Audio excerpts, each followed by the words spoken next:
On parle souvent d'environnement, de pétrole, mais aujourd'hui, on parle de l'or bleu avec M. Moustapha Ouyed, qui est le président de Réseau Environnement.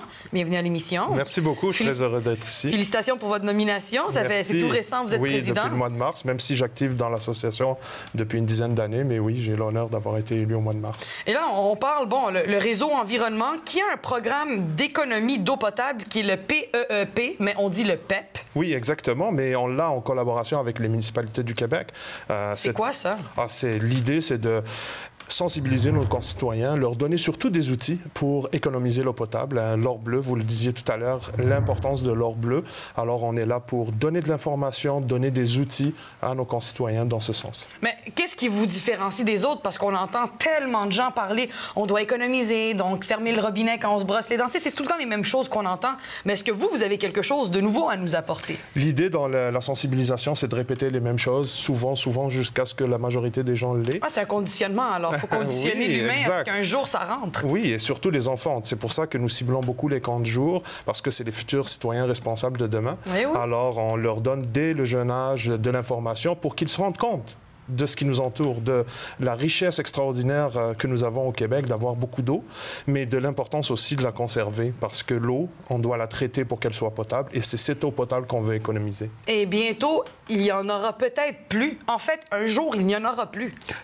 Le cycle de l'eau est, on dit perpétuel, mais en dehors de l'eau elle-même, il y a l'eau potable. Et l'eau potable, ici, il faut qu'on la traite. Et donc, on a la capacité de nos installations municipales pour produire de l'eau potable.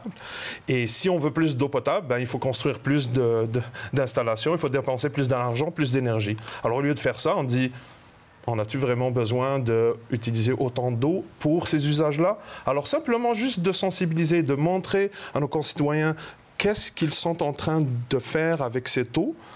Souvent, ça change les habitudes. C'est très intense, ce que vous dites, parce que c'est si simple, mais c'est si vrai. Et... on parle d'empreinte de l'eau. Oui. C'est quoi ça? Qu'est-ce que vous voulez simplement dire par l'empreinte de l'eau? Quand on vous parle d'eau, quand on me parle d'eau, on pense tout de suite à l'eau qui sort du robinet.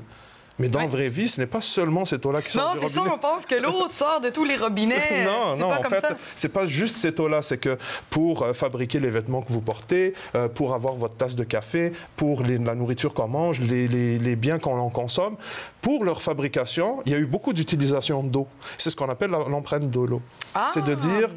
Prenez conscience que l'eau que vous utilisez, ce n'est pas seulement celle qui sort du robinet. Mais dans les biens que vous utilisez, il y a beaucoup d'eau qui rentre en jeu. À l'épicerie, sur la salade est un peu mouillée, on a utilisé de l'eau. Pour laver nos souliers, pour tout, on utilise de l'eau. Absolument. Nos habits, nos biens, nos produits, on a toute une liste qu'on donne sur notre site Internet en passant www.réseau-environnement.com. On peut trouver un pamphlet ici où est-ce qu'il y a toutes les informations, tout ce qu'il faut. Le programme d'économie potable, c'est super bien fait et on l'a en ligne. Oui, on l'a en ligne dans les deux langues. Et ici, vous voyez des exemples d'empreintes de l'eau, comme on dit. Un toast de pain, c'est 40 litres qui est utilisé dans tout le processus de... Vous êtes sérieux? 40 litres pour une toast? Pour une tasse de café, c'est 140 litres. Si on compte toute l'eau qu'il a fallu pour irriguer les plants et tout ça, pour transporter jusqu'à nous, alors... Bien sûr, ça ne veut pas dire qu'il faut arrêter. Faut pas prendre au pied de la lettre non plus. Non, c'est de dire, regardez comme l'eau est importante, que ce n'est pas seulement celle que vous consommez. Exact. Alors, quand vous arrivez à réduire votre consommation d'eau potable en réduisant vos gestes qui la gaspillent, vous participez à la protection de l'environnement parce qu'il y aura moins d'eau qui sera nécessaire pour les besoins de tous les jours et il en restera aussi. Mais là, on parle, tout a l'air bien, tout cool, quel jeu de mots. Mais on a des mauvaises habitudes, les Québécois.